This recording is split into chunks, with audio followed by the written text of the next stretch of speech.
We're ready to get started. Okay. Good evening, everyone. My name is Maxine Hudgens, and welcome to Alpha Kappa Alpha Sorority Incorporated Alpha Rho Omega Chapter #CAP program, navigating the financial aid process, which is going to be a financial aid discussion. So we would like to thank you for coming today. If you know any other students who are juniors and seniors who can benefit from this particular program, please always invite your friends. So we're going to go ahead and get started. As you see, our cover page. If you have any questions, you can email us at akaarocap@gmail.com. However, you can utilize the chat area to place comments or questions. And did I introduce myself as Maxine Hudgens as your presenter? Voila. Okay. I'm going to ask the famous question. What is the FAFSA? The FAFSA is the free application for federal student aid, and it's really the first step into the financial aid process. You use the FAFSA to apply for federal student aid, such as grants, loans, and work study. In addition to, most states and colleges use information from the FAFSA to award non-federal aid to students. The FAFSA opens on every October 1st. And I just wanted to give a little FYI as far as the federal government. The federal government, or the Department of Education, distributes at least $150 billion in federal student aid. So there's a lot of money out there for you as students and families, and it's based on the first come first serve. So that's why it's always a push to complete your FAFSA as early as possible. As I go to the next slide, and I'm going to have Miss Adonna Smith to come on board now and to explain this part of the presentation. So hopefully you're utilizing a computer, but if not, if you're using your phone, you can go to this website right here, menti.com, and use this code.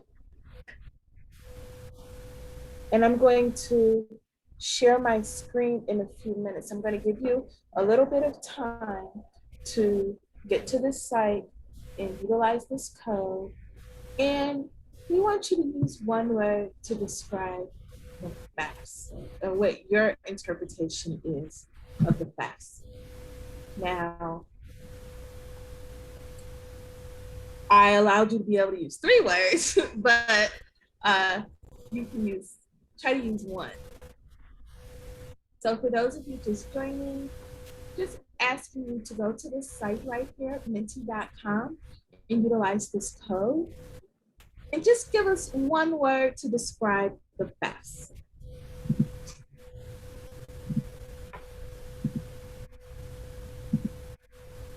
I'm sharing my screen now. And once you start entering the words, will show up.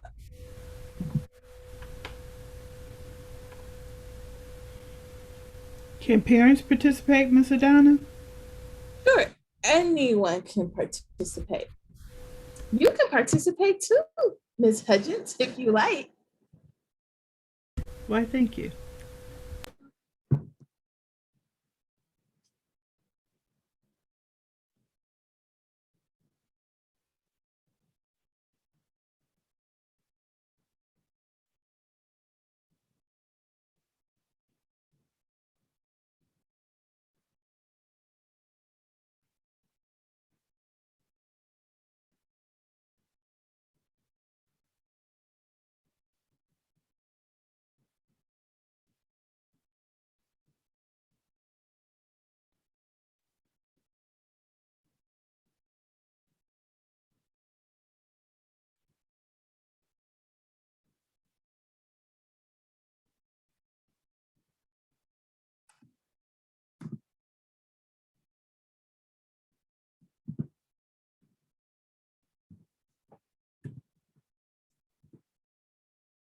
Okay, so we're going to go back to Mrs. Hudgens now.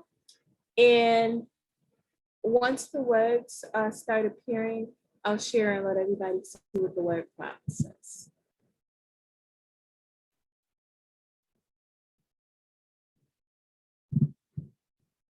Ms. Hudgens?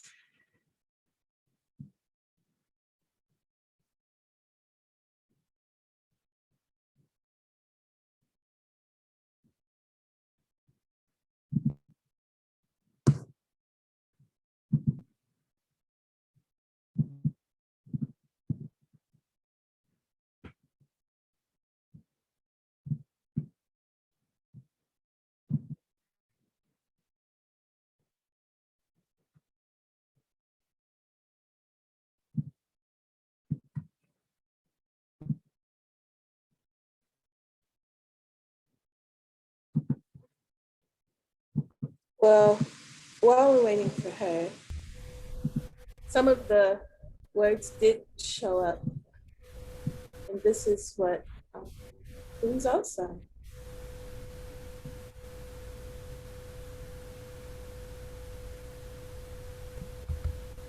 Okay, so Mrs. Hudgens is here to help demystify the FAFSA, and she's going to share her screen again, and we're going to keep moving here with these steps.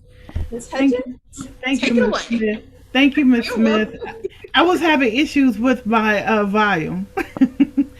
So, as we talk about the steps or navigation to complete the FAFSA form, I would suggest the first step is gather financial documents. The FAFSA determines how much financial assistance students qualify for, which is why applicants must submit documentation about their family's financial status. Before starting the FAFSA, applicants should be sure to gather all of the documents and forms that they will need. For example, to complete the FAFSA, students will need, first of all, a social security number. You cannot start your FAFSA without it. It's so important. So if we have some parents on the phone or on this Zoom call, I hope that when it comes to that information, yes, you want to protect the student's information as well as your information. However, the student will need to utilize that number eventually as time goes on. If a student is a permanent or they have a green card, they need that number on that card panel as it relates to completing your financial aid application. And if you worked, you want to have 2020's federal income tax forms or the W-2s or other records of money earned. And thanks to the newly updated IRS data retrieval tool, applicants may be able to automatically transfer their tax return information instead. So oftentimes, if you have not been a victim of identity theft, oftentimes if you put in there the correct address and the status of filing your 1040 forms, then you shouldn't have an issue about transferring your income information automatically onto your FAFSA or the financial aid application. And if you have any bank statements or records of any investments and records of any untaxed income, you want to have all that together. Now, I just want to share this. Sometimes we don't have all of our information together, so it's fine. But you want to at least have your social security number available. That will open the door to a lot of things. The second step is actually making a list of your schools. Students who will need to share their FAFSA with schools that they're interested in applying to. For this reason, students should make a list of schools that they're potentially interested in before they even begin filling out the FAFSA form. Because I noticed that a lot of students will kind of drag in this particular area, and because the FAFSA is on this timer, sometimes you can take too long and the application will kind of knock you out the system. So be mindful of that. And remember, you can only add up to 10 schools on your FAFSA. So I noticed this year they have it where if you want to make an adjustment with some, with the schools, it has a question on there if it's for the schools, and you can click on that particular area versus having to go through the whole entire application again. And then making a list of target schools is a good way for students to inspire and motivate themselves to complete the FAFSA. So again, students and parents, this is a collective project. I would say oftentimes students should take on with their parents and having them to assist them in completing the FAFSA together, so it can dispel any myths and being overwhelmed. The third step is create a FAFSA or the Federal Student ID. Create a Federal Student Aid ID. Having prepared a list of school and documentation, the next step is for applicants to visit the website, which is the FAFSA website. And you always want to go with https://studentaid.ed.gov/SA/FAFSA or the My Student Aid app. To log into the site, the student and parents need to create a Federal Student ID, which will require for you to create a username and password. Once applicants have created an FSA ID, they can start the FAFSA, save their progress, and log in and out as they wish. Now, I'm going to suggest, if you can, complete it on that first try, as far as when you're logging in and you're making sure that your name is correct, your birthday, and all this other important information is in the system. And if you notice at the bottom, it's an asterisk. Students who have a guardian will need to provide their own information. Students who have a guardian will only need to provide their own information. Because that guardian is not your legal parent or of adopted parent, you only need your information. So if you're under a ward of the court, please know that you don't need that parent's information. The fourth step, start the FAFSA for the desired year. Students should carefully select which year's FAFSA application that they would like to complete. So for example, you're seniors this year. And remember, only seniors will be able to complete their FAFSA in their senior year. So juniors, if you're trying to create a FAFSA ID, that's fine. However, you will start the FAFSA next year, which would be the 2023 to 24 FAFSA year. A lot of students, I noticed, they tend to not pay attention and will select the year before, and come to find out they've selected the wrong year. So remember to select the 2022-2023 FAFSA year. For federal aid, submit your application as early as possible.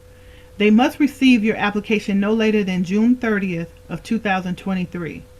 Your college must have your correct, complete information by your last day of enrollment in the 2022-2023 school year. So it's important that you complete your application.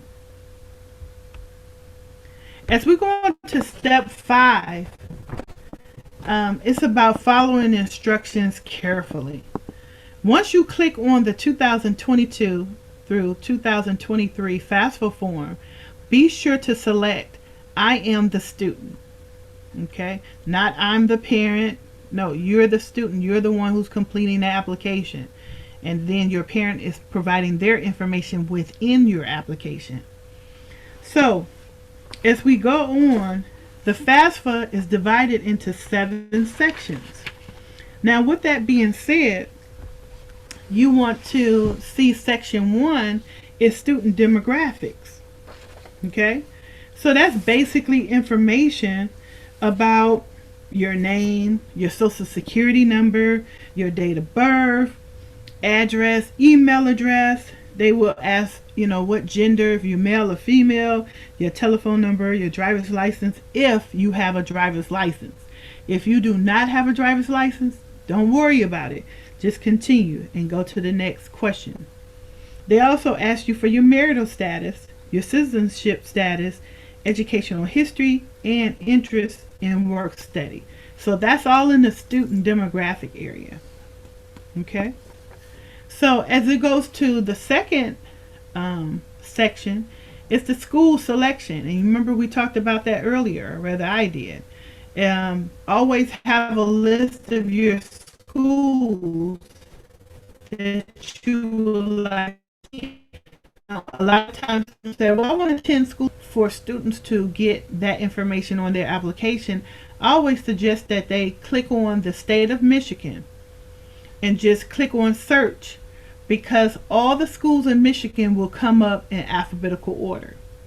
And that's the same process if you were looking to go out of state.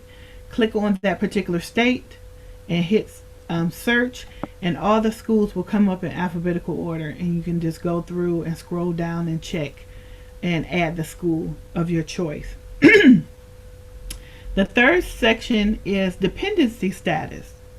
They want to know whether the student has children or dependents and the size of their household. So that would be the determining factor if you were a dependent student or independent student. And then the next section after that is the parent demographics. And they want to know the parents' marital status, parents' names, social security numbers, and their birthdays. They also want the email address, but that's not mandatory. So if you choose not to include it, that's fine. However, they want to know household information, such as who lives with them. And note, if the student is an independent, they will not need to complete this section. So, for example, you remember when I talked about earlier that a student who is under a ward of the state or guardianship, they would need to complete that section for parent demographics, because they would be considered as independent. And then we will go into the financial information. And applicants can either use the IRS data retrieval tool or input information from their W-2s manually. So let's say, for example, a parent did not file taxes and they worked. You can go in there actually and just type in how much money that parent made for that particular year. Now, some parents get a little secretive about their information. They don't want their children to know how much money they make. So, that's something that you have to discuss with your child. But please do not take away this moment for your child to go to college because you don't want them to know certain information that relates to your pay. So this information is used for the school to determine how much money, as far as grants, loans, and work study, or even possible scholarships that they could be eligible for. And then after the financial information is logged in or typed in, now you're ready to sign and submit your application.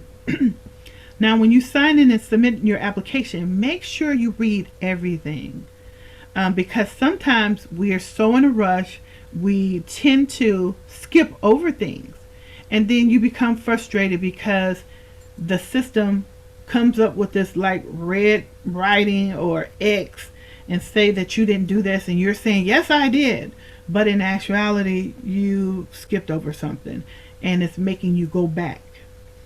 And then the final is the applications for confirmation. Number 7 is confirmation. is basically the applications will receive a confirmation page when the FAFSA has been completed. And oftentimes, that confirmation page will go into your email address as the student, because they ask you to provide your email address early on in the application. If a parent provide their information, oftentimes, an email will be sent to them to say that their child has completed the FAFSA. And again, complete each of these sections carefully, making sure that the information is accurate. They will ask you questions such as, do you want to skip this question? Please do not skip anything. So the answer would be no. And answer that question to the best of your knowledge. Now, in step 6, when you submit your information, once applicants have accurately input all the necessary information, you want to press submit. Again, per the Department of Education, the online FAFSA applications are typically processed within 3 to 5 days, versus when I was going to school, we had to process ours through the mail, and it took months before oftentimes we got information back. So we're in a new age of technology, and we just want you all to utilize as many resources you can, because with the hashtag CAP program, we're here to assist any parent and child or student with completing this process. And all your information is maintained as confidential information. We do not hold any records or information of that sort. We're just here to help you, to help guide you through this process. The paper applications are typically processed within 7 to 10 days, but I don't want you to process a paper application. I really don't, because oftentimes that application could get lost in the mail, and because of COVID, everyone seems to use COVID as an excuse on why things aren't the norm anymore. It isn't. But if you have a way of effectively processing your applications, please process them online. It'll be there within 3 to 5 days. Sometimes they say in 2 days you might have it, but typically it's 3 to 5 days. Now, step 7, after the submission, okay, what's next? After your application is processed, students should receive a paper or electronic copy of their student aid report, or you might hear this term SAR. One thing I want you to become familiar with is, when people are using terminology that you don't understand, always ask, what does that mean? Because you done lost me. Because when we're new to something, we want people to think that we know, and in actuality we don't know. And I don't want you to be one of those I don't know because I was too embarrassed to ask. So always ask, what does that mean? And believe me, people who love what they do, they wouldn't mind telling you what it means. So again, terminology is going to be something of a key factor for you all to pay attention to. Now, after that SAR comes out, it includes your expected family contribution, or that EFC, and it determines your eligibility for Pell Grants and provides a means for correcting or confirming application data. An applicant's SAR will be shared with the colleges that you've listed on your FAFSA application. After a student has been admitted to a college, colleges use the information on the student's SAR to determine how much they will provide them. So they'll look at, okay, when this person completed their FAFSA. Remember when I said the earlier the better. First come, first serve. So if you're in that bracket of very low income, I would always suggest that you complete your FAFSA early as possible. And also, this document notifies the student of application and eligibility status. So, in this section, it determines sometimes a student might not put their right social security number in, or the parent may not place their social security number in. Okay, they may, and come to find out their name is incorrect. So it's whatever is on your social security card, that's the name and spelling that goes on your FAFSA. A lot of students realize that I've worked with over the years. I've been doing this since 2003, and over the years I've seen the evolution of the FAFSA is shrinking as far as a lot of the questions that they now ask versus back then. And so I've seen a lot of students thought their names was spelt a certain way, security card.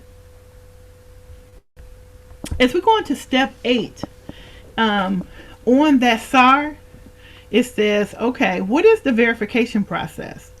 Many schools will ask students to verify the information on their student aid report or their SAR, or to complete a college scholarship service profile, which is administered by the College Board. And that profile is used by hundreds of schools across the country and can help students access more than $9 billion in non-federal financial aid. So always, if you don't understand certain things, take it to your school counselor. And if you're going to be working with us as far as the #CAP program, you can contact myself, and I will be more than happy to assist you with that. Here's some resources, and you always want to have at your fingertips at least to have the website for the FAFSA. Always remember that when you're completing the FAFSA application, that it's always in with .gov, not .com. If you do .com, it's going to say that you got to pay for this application. And we all know that the FAFSA means the free application for federal student aid. That means you should not be paying anyone, to help you complete that application. If you are, you contact me and I will report them, because nobody is supposed to be getting any type of financial compensation off of a student or their parent to complete this process. So you want to visit the fsa.ed.gov and or the studentaid.gov. And remember, .gov means government. That's meaning it's dealing with the government that's helping you or assisting you and helping you pay for school.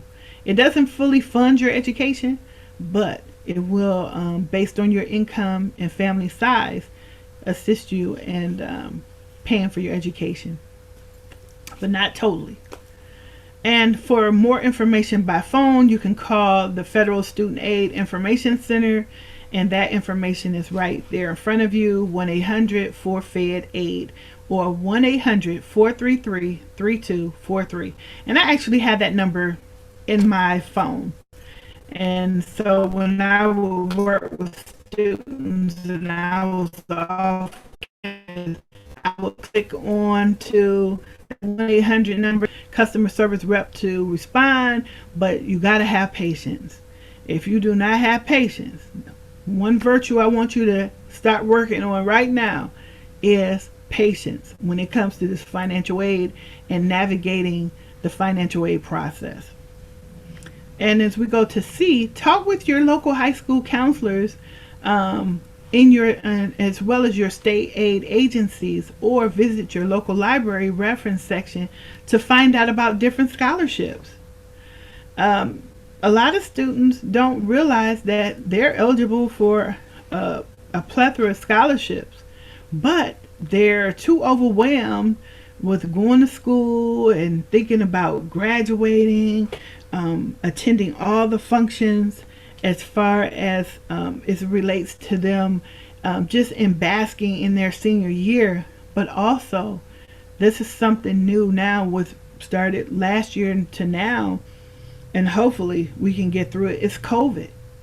That's been a little overwhelming to our students, overwhelming to our parents, and even overwhelming to us as professionals. So we just have to be here as a network to assist each other in helping you go to that next level. And then also, information about non-federal assistance may be available from foundations, religious organizations such as your church or the neighborhood church that sometimes you may go and visit. They may have some scholarships there. And then different community organizations or civic groups, they have various scholarships as well as organizations related to the field of your interest. Please do not pass up these opportunities. I'd rather go for those little $500 scholarships or 1,000 because they do add up and to help you pay for your education.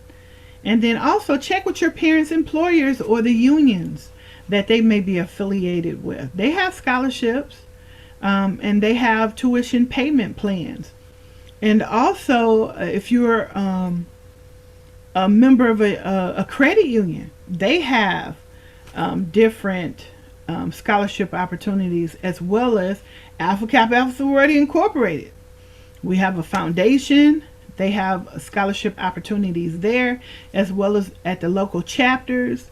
And then also other fraternities and sororities have those different scholarships, but you must read the criteria, because that will be the long lasting factor as far as if it's just that 1 year, or if they're going to give you for a total of 4 years to help you pay for your education.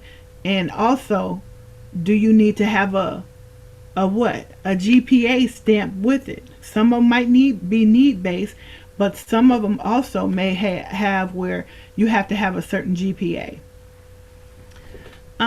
Miss Adana, do you want to add into this area Which part? as far as resources for scholarships? Yes. So if you have an idea, well, first of all, let me put one in the chat here. So Raise Me is a series of micro scholarships students can earn.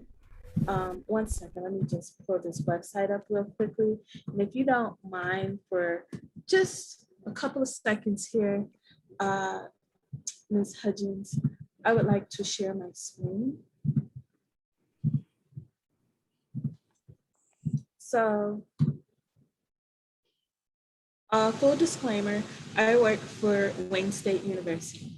And so with my institution, we have micro scholarships that we give. I'll tell you the increments, for example.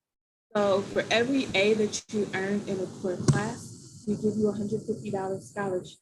If you choose to come to our campus for a tour, or if you choose to participate in a virtual tour, you get $250. And so that can add up to $5,000. And so when I mention core class, let me back up. That means like a math, science, history, something like that. Those are core classes: science and English, foreign language. If you, I don't know, did Girl Scouts or Boy Scouts, and you did, working on the Gold Award, you can get a scholarship for that, for your extracurricular activities or things that you're doing in the community. Community service, you can get a micro scholarship for that.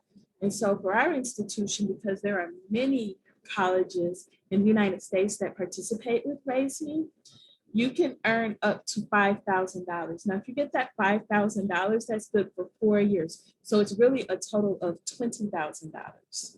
And I put the website in the chat, raise.me. You're able to fill out that information beginning the summer after you graduated from the 8th grade. So that's just an example of scholarship opportunities that are available out there. And it's not just specific to a particular school. Like I said, many schools participate. with this program. Additionally, if you have an idea of which school or schools you're interested in attending, you can go to their websites. And all of us have scholarships websites, and there are different types of scholarships. There are scholarships based on your academic history, and a lot of schools, including mine, are test optional again this year for those of you that are graduating. So for those entering fall 2022, the applications are test optional.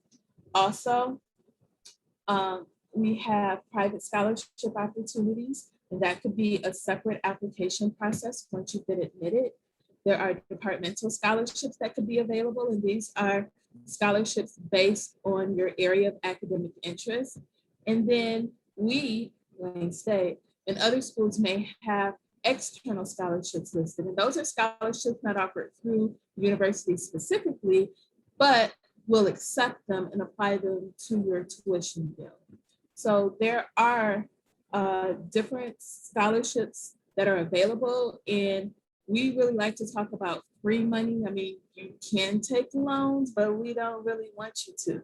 We want you to get the free money, which would be scholarships and then grants. And there is a lot of need-based aid and grants that could be offered at the institutions that you're interested in attending as well. I'll turn it back over to you.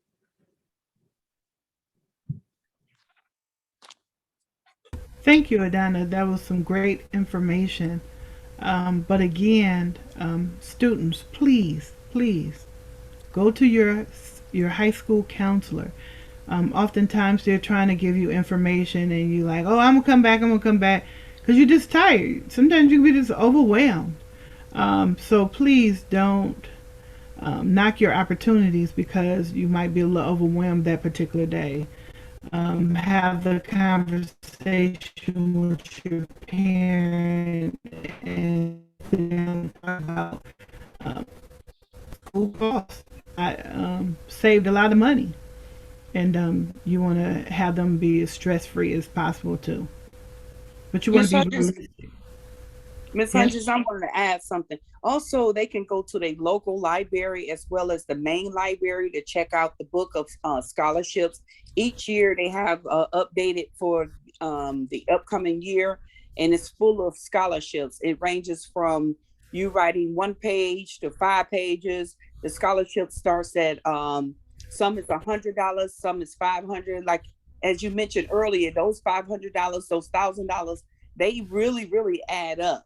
And it's something that I have did in the past, and it's scholarships everywhere. And it's just free money just going back to the government. So I encourage you all to take advantage of it as well. But don't forget, go to your library. You could check out the book of scholarships and just take the time. Just take the time out to write a 1-page summary of what they want you to write about. Or it could be 3 pages, whatever the requirement is. You'll be surprised. Some people may feel like, oh, I'm not going to get the money, but you just take advantage. I did it. And, like I said, I was in the thousands, and it really added up to where I don't even have no loans. I'm not even paying loans right now. And I'm loan free. So just, again, take advantage of it. Take the time out. Thank you. Thank you. I really appreciate that testimony. And these are some dates to remember. Remember, every October 1st, that application comes out. And you want to start completing that FAFSA that day. Now, I will tell you this. Because the application comes out on October 1st, oftentimes they will get overwhelmed with so many applicants logging on. So it might knock you off the system. But please do not become upset. Remember what I said about patience? You're gonna have to learn it. So don't just get it done, okay? Because there might be some incentives from your school if you complete the FAFSA within that first month of your of October. And then there might be some incentives by the next month and so on.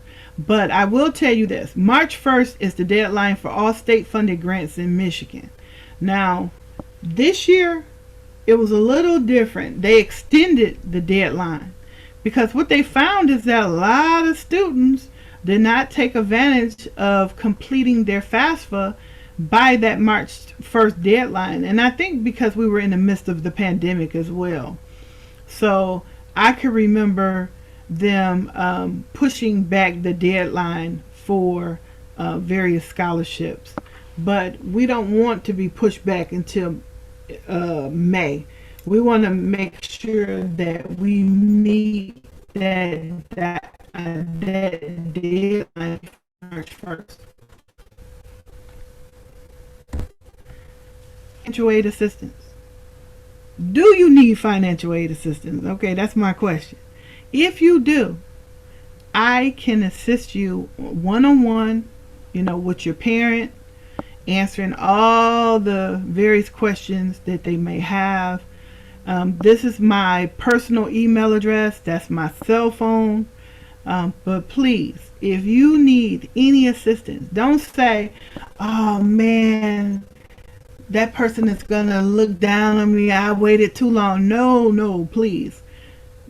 Please, if you need any type of assistance, I'm here to help. Now, I will tell you this. We will be ending by 7 o'clock today or tonight. So I'm willing, if there are some parents tonight who need some assistance, I will start at 7 and work up until 9 o'clock. Now, I have extended myself for tomorrow, starting at 4 o'clock, every hour on the hour, up until 9 o'clock. I will help any student and parent to help them complete their FAFSA. So I don't want anyone to ever say that they didn't have any help, or they didn't know this, they didn't know that, because you do have a program, the #CAP, which is the college admissions process program, to assist you with those different whatever, as far as financial aid is concerned. And me. also, yeah. We have a question in the chat. Oh, we do? Okay. Yes. Wanting to know, is this the same process for a master's student? Yes, it is. It's just that you don't need your parent information. Yep, but it's the same process. And remember this, if you're seeking a master's degree, they will not provide you any type of grants. However, I do know that they will sometimes offer you work study and loans. But there's some scholarships out there as well. And this is just an overview of the #CAP program. And I guess I can read it for you. Kappa Alpha Sorority Incorporated signature program, #CAP, which is the college admissions process, is designed to assist high school juniors and seniors as they seek admissions into college by providing guidance and support in completing the application and enrollment process and entry into college. This includes a step-by-step approach to facilitate college admissions, from researching various institutions and submitting applications through completion of the enrollment process. Our chapters will assist students in completing college applications, preparing for the SAT or ACT, writing compelling personal statements, identifying scholarships and other financial aid, and compiling a portfolio to track college admissions results. Our chapters partner with local high schools, youth groups, and community organizations to bridge the gap between high school and college by demystifying the college application enrollment process. This educational initiative will extend to all trade and vocational schools, colleges and universities, both HBCUs and non-HBCUs, or whether they would say PWIs for the non-HBCUs, and that's predominantly white institutions. Now, if you want to get connected with hashtag complete the hashtag application or cap@gmail.com.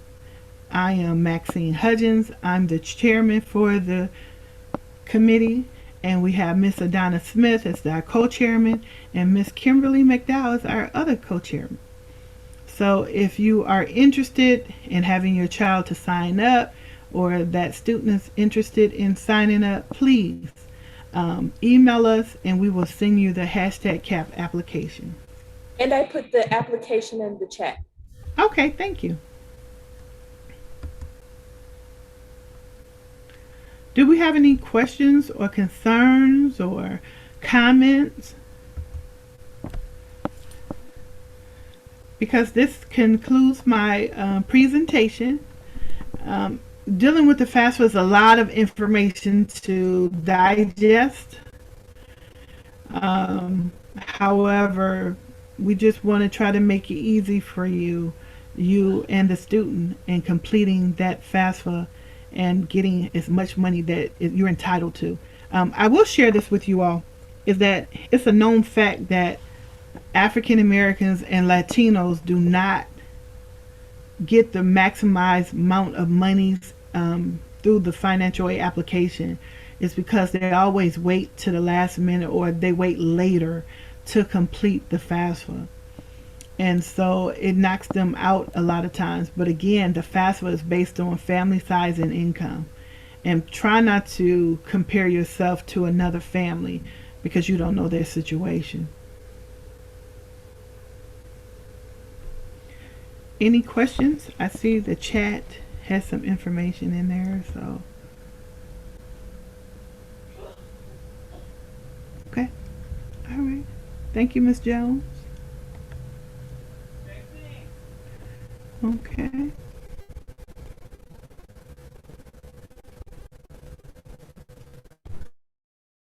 Do I have any takers tonight who would like assistance in getting their financial aid application completed?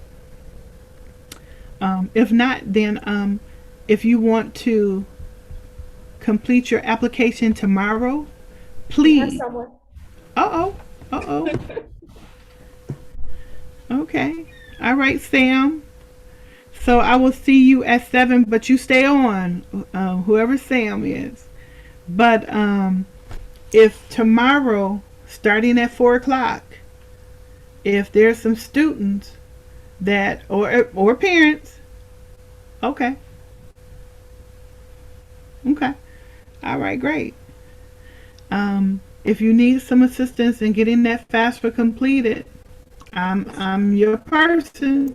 Excuse me, can you go back to would you please go back to the previous slide so that they can see your contact information again? Maybe somebody will take a screenshot. Yes, thank you. Okay. If you send us your email address, we can send this to you. Yeah, we can send it to you. I don't mind sharing my information. If you know, again, any students, if you have any classmates, please. I wish I had a Maxine Hudgens when I was in high school. That's all I have to say. If I had a Maxine Hudgens, I wouldn't have taken a gap year. I would have went straight through college, and that person would have just been there as my mentor to, continue to encourage me, because I'm first generation. And first generation means that my parents did not graduate from college. And then I didn't have any siblings who went to college either. So I really didn't have that support to assist me in helping me process all of that. And I got a little overwhelmed. I got scared. And I did not go to college. But my mother was very upset that her Maxine was not going to college, and that wasn't part of the plan. And so finally, a year later, I got my act together, and I ended up going to school out in Oregon. And I'm a native Detroiter, cast technician, class of 1986. And but I went to school in Oregon. I went to a community college. It was cheaper, it was affordable. And then I transferred to a university that took majority of my credits. And while I was there, I got connected to a trio program. And again, that mentoring continued for me. But I wish I had that trio program and a Maxine Hudgens when I was in my senior year. But I went on to get me a associate degree, a bachelor's degree, and eventually a master's at Wayne State University in social work. So I did pretty decent, but I wish I could have a little more help at that time. So I hope that people will take advantage of these free resources. I'm not about in the business of being in your business, but I want you to be able to go to the next level and be empowered with information. Can we go? I know we have about 5 minutes left. Miss Adana, can we go back to the Mentimeter and to see if we have some more people online with us now that they can? Could we possibly add some more responses? Yes. Okay. So if you don't mind going back to that slide that has the information in it, so they could access it and add on.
Okay, now I'm going to share my screen.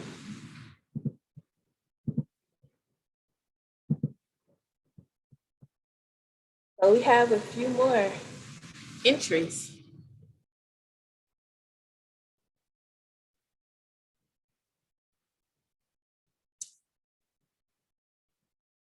Yeah, I thought it was overwhelming myself when I've had to complete it. And if I'd had a Maxine Hudgens, then maybe I would have felt empowered. So there we go.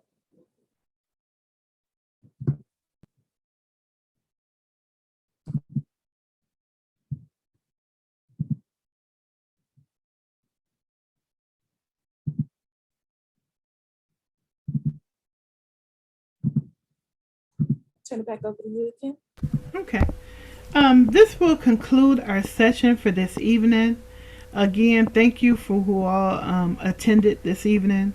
I hope that you found this interesting. Hopefully, it relieves some tension as well as being overwhelmed. Again, Alpha Rho Omega chapter of Alpha Kappa Alpha Sorority Incorporated. We're here to assist you in any way we can. Thank you, Veronica. Thank you, Miss Jones. And this concludes our session for this evening.